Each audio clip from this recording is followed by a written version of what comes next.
Okay, I want to show you guys my Vizu. See how big he got?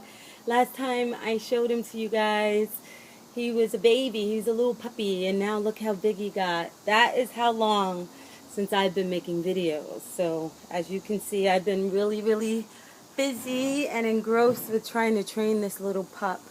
He's very precocious. He's a lot of work, but I'm enjoying him. But anyway, I just wanted to tell you guys an experience that I had that kind of made me bewildered. I went to church this past Sunday, and not because I was seeking it out or anything, but there happens to be a church directly across the street from me. It happens to be a Lutheran church. And, you know, out of curiosity, I said, let me just one day I'll go in there just to see how it is and see how the people are and everything, and just to show my respect. And this was when I was in the Hebrew Israelite mentality, but somehow I just felt like I needed to find people who at least were aiming to be better, to improve their character and things like that. And so I was like, no matter where it is, if I can't find people who believe what I believe, at least I'm finding people that are striving. And so I had made an intention in my mind to one day visit this church across the street from me. So the opportunity arose because being that it's summer, many churches offer Bible study week for children, vacation Bible school. And so I said to myself, I was like, okay, you know, my daughter's 8 years old, and because I'm not in any religious doctrine anymore, she really is depleted of any instruction when it comes to religion.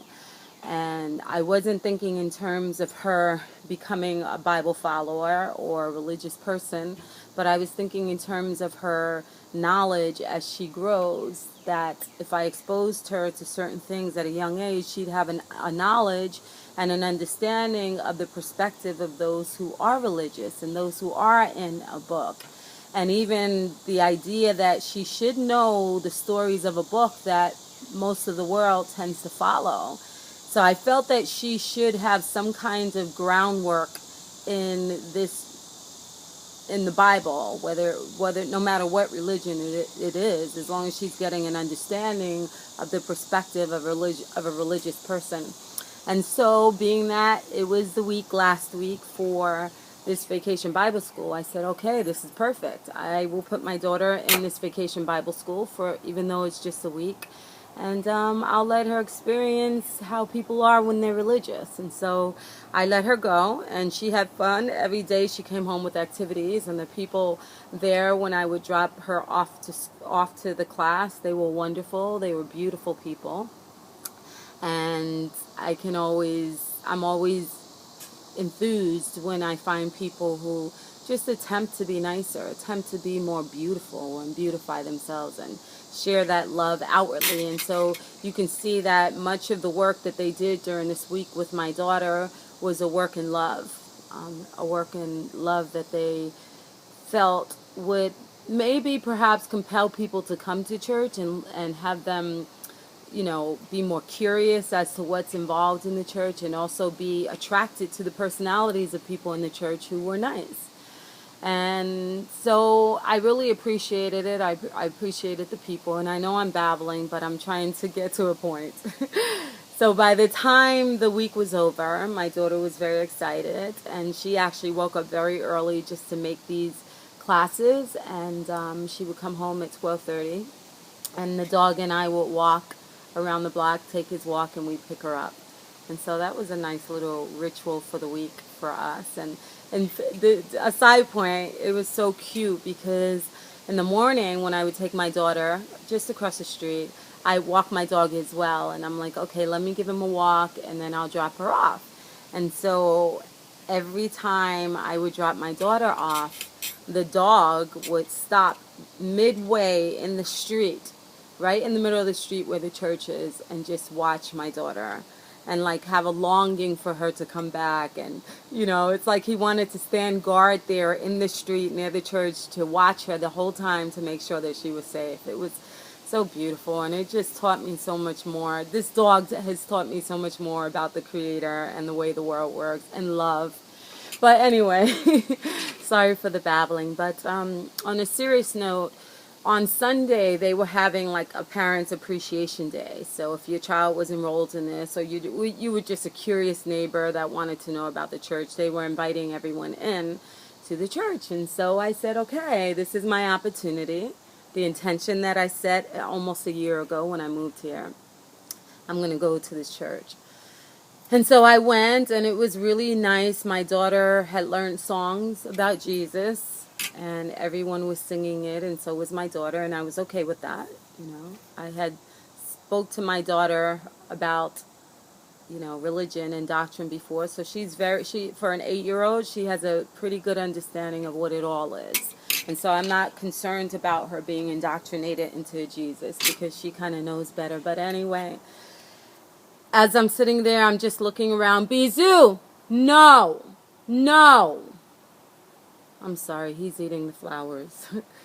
So as I'm sitting there, I'm watching everyone, and I'm reflecting on them, and I'm looking at the pastor, who happens to have a beautiful spirit, a beautiful older man.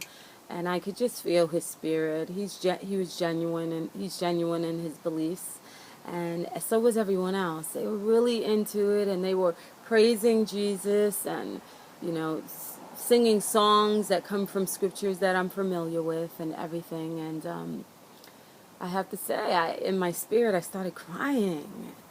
And I was really taken aback, because I was like, Vera, why are you crying?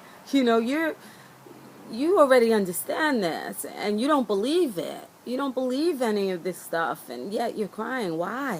What's going on? And I just felt this overwhelming sense of emotion and a feeling. And in my mind, I started to say to myself how much I missed worship, and how much I missed being around people who were into the Bible and into worshiping and all of that stuff like that. And I was just becoming so confused, because I'm like, how is it, am I missing the people, or do I desire to go back there? And then I started asking myself within, and I started taking deep breaths. And as I sat in there, I began to meditate in my own little space, in the big space of the church. And I'm just meditating, and as I'm breathing and taking in the Ruach, the energy of the Holy Spirit, of what we all have access to, whether we're religious or not. It is just part of our supernatural makeup. I started to breathe in deep, and I'm asking the question as I'm meditating, and I'm breathing in, and I'm like, what do you miss, Vera? Why? Why are you crying? Why are you feeling this way? And then it came to me, and I realized that what it was that I was crying about, and what it was that I was missing, was the energy, the Ruach. You see, I realized that when I meditate in my home on my own, I get the most overwhelming feeling of beauty, of ethereal bliss that can never be copied anywhere. I can never go to a church, a building. I can never speak to anyone and feel what I feel when I'm meditating in my room, and when I'm by myself, and when the candles are on and the music is playing. I can never feel that. It is the most beautiful feeling that I could ever express to any of you. And that's why I recommend it to you all. But anyway, reflecting and meditating while I'm in a Lutheran church, I'm reflecting on why it is that I'm feeling that way, and why it is that it felt so good and I desired it at that moment. And I realized that it was the energy. You see, when you meditate and you breathe in, you are taking in more of the Ruach, and it is enlivening every part of your cells and your makeup in your body, and it is making you feel powerful, where you are almost glowing. And you feel so good when you're done meditating in your little quiet space all by yourself. You feel so amazing, and you feel electrified, and like your batteries have been completely recharged. And so as I'm sitting there in the church meditating and trying to figure out what it is that I was feeling, I realized that it was the energy that I was missing. You see, when I'm in my room by myself meditating, the energy is overwhelmingly powerful because my body is the church. My body is the temple, for the kingdom is within. And therefore, no building, no church, no gathering can ever compare to what Vera can get on her own between herself and the Creator and this supernatural battery that she has been made with. And so what I realized was, when I am in a church building with other people who are praising and giving away their energy to a God or gods or Jesus, I'm sitting in a room full of the most amazing energy that anyone could ever possess. In fact, it is a powerhouse. It is a power source, and as much as a site for nuclear power as any other power. And so when we put human bodies and human temples, human churches and vessels that are supernaturally made and supernaturally connected to the cosmos in one room, the power becomes overwhelming. And therefore I asked myself, in a Lutheran church, am I feeling this too? When I was told that every other religion possessed not the Spirit. And so I realized that in this Lutheran church, that I undermined all of my Christian and Hebrew walk, also too had access and power to this energy source. And it might not have used the energy source in the accurate way or in truth, but it still had access to that energy source, whether it was used for the good or used for the bad. And therefore, this energy source, this power source, is possessed in every building that you see, that people congregate at every Sunday and every Saturday and every Sabbath and every religious meeting. This energy is being made into a capsule, a building, in which it itself is a nuclear power plant. A power plant of good energy or bad, just as a nuclear power plant, that could be used for the good of the individual or for the bad. And this is why when you go to your churches, when you go to your building, when you're praying in that building and you're asking for Jesus, for the Most High, for your higher, your Yahweh, your Tetragrammaton, your gods of the Bible, whatever it is that you are worshiping and praying to, you are exuding energy into your space and the space of others. And oh, if you only knew how to gather that energy, bring it on to yourself and use that power for the good of yourself, to go inside and do internal work, then you will realize the God that you could be, the God and the goddess. And so as I reflect on why I cried in the church and why I felt the Holy Spirit, I must realize and I must know that it is not that the Creator is contained in a book, nor a church of truths and lies, but it is that we as human beings are the book. We are the church. We are the temple in which all power can indwell. And when we externalize that power, which is religion, we are giving that power away. And therefore, everyone that attends your churches and your buildings, they are built up and they are feeling the energy power of the numerical entities that are in that building. And so this should enable all of us to start to understand energy, because it is a source that we all can tap into. And some may make you think that this source or this energy or this Holy Spirit that you feel you have been endowed with when you are in your churches and when you sing and when you fall on your floors, many will make you think that it is a meeting, it is a building, it is a church, it is a religion, it is a box, it is a doctrine that is making you feel good about yourself. When in actuality and reality, It is only that which you possess. It is only that which you are made with. You have been created with the ability to be a battery, whether you charge yourself to your fullest or you charge yourself to your weakest. So there is strength in every religion out there. There's strength in every building out there, and this is why prayers are answered. When you give your energy away, you increase the energy of the spirits that you pray to. And this is why your prayers come true. They're answered all the time, and you feel, wow, the Creator is blessing me and answering my prayers, and so it is true.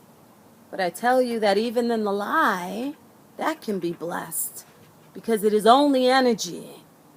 And when you learn to tap into that energy, into that source, then you understand the full dynamic of why, when you visit a church, when you visit a building, wherever you go, you are enthused with energy. Think about the concert you go to and how powerful the energy is in that concert and how enlivened that star on the stage becomes. But yet you can be a star. You can grow brighter, or you can dim and you can fall.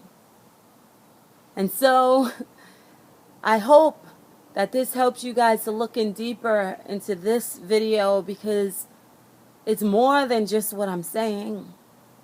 It's more than just helping you to understand your power, the I am that you are, that I am. We all are. It's more than that. It's realizing that there was a time when your energy was taught to be externalized. Your energy was taught to be given to someone outside of yourself. And so I say, in ending, that for some reason when you go into a black church, you will receive more energy than you will from any other churches. And there's a reason for that. There is a history for that. And I hope one day to share.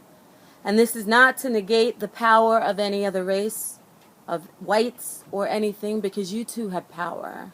You too have churches that feel beautiful and that energize your spirit. And it is mostly the Irish and the Celtics, if you knew your history, that you also possess a power that is unmatched. And so the next time you go to a church and you wonder why, especially about a black church, why you have this Holy Spirit, this energy, this power that overwhelms you, that makes you cry like I did, or it makes you feel empowered like you did something special today because you went into a building. Realize that you are special. You are special in your home. You are special in a little room, in your own closet. You are strong. And you can be enlivened with your own energies and realizing the strength of your power that is innately part of who you are.